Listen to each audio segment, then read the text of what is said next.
In my last video, we discussed the Hubsan X4 and some of its quirks. That video was to fill in some of the missing information from other YouTube videos. Stuff that I thought should have been covered but wasn't. And this video is going to be similar. This is the dreamcatcher frame. This is a Hubsan board and motors on a dreamcatcher frame. I believe it cost me $15 for the frame kit. Comes with the inner part there, the outer part, and the rubber bands, and that's it. It was a fun little build, and that's why I did it. I mean, it was largely because it was really just for fun, because I saw someone else do it on YouTube and I thought it'd be neat.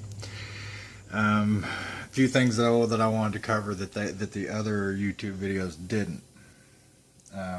That is, for one thing, I pretty much can't recommend this dreamcatcher frame. Main reason being that, as you can see, the Hubsan is a good bit smaller. You're actually increasing the distance. The Hubsan is a 90 millimeters from there to there, and this is I believe it's either 100 or 110 millimeters. Doesn't seem like much, but it is enough to cause a problem. That problem being that the wires that come on the motors in this configuration, they just barely reach. And you can get them to come together and you can solder them on the board, but the problem is this thing is squishy. When you wreck it, it's flexible. I don't know if I'm getting that, but it's...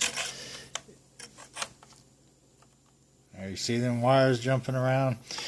Well, as soon as you crash it, the very first time you crash it, it's going to break those wires.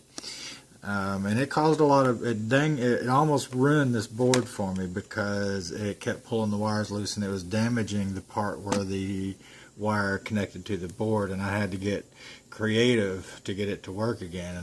And for that reason, I can't really recommend the dreamcatcher build with the Hubsan guts. If you are dead set on doing it, go ahead and extend the wires. Find you some little bits and pieces of wire somewhere and solder on about an inch or so. I'll see if I can get that on camera or patch the wires. Here you can see one of my patches. Where is it? There it is.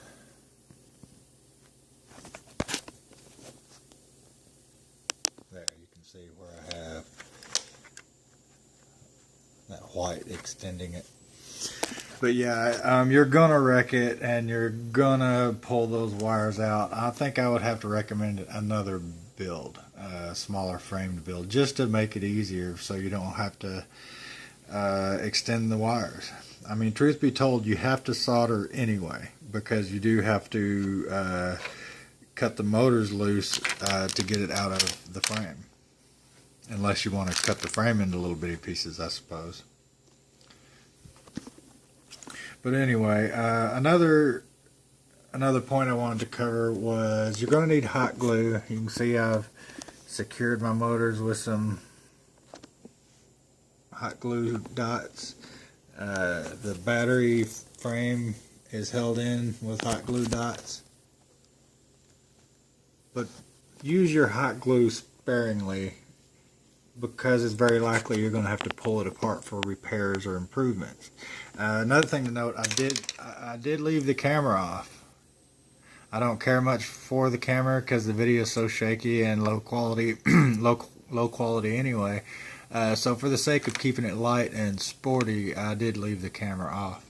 I suppose if you wanted to, you could probably figure out a way to get the camera in there. I just didn't care to. I left it over here in the Hubsan frame.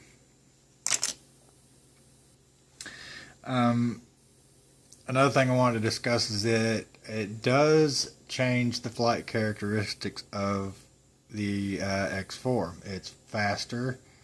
It's you get better battery life, But one thing that should be noted is that you kind of have to learn to fly it over again. Now, it's going to act quite a bit different from your Hubsan X4. I think that's about all I wanted to cover. I appreciate you watching, and for the remainder of the video, I'm just going to let you get a close look at my build here in case you want tips for yours. Oh, here's another tip for you.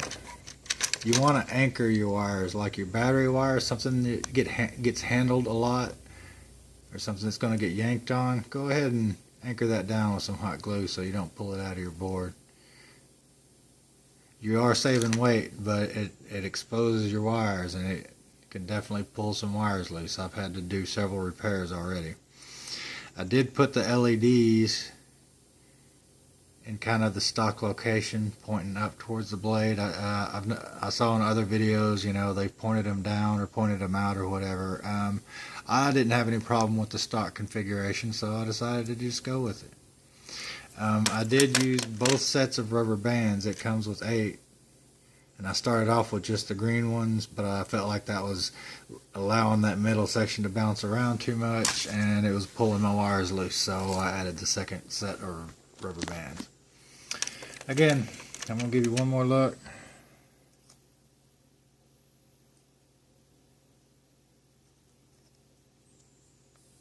Thanks for watching.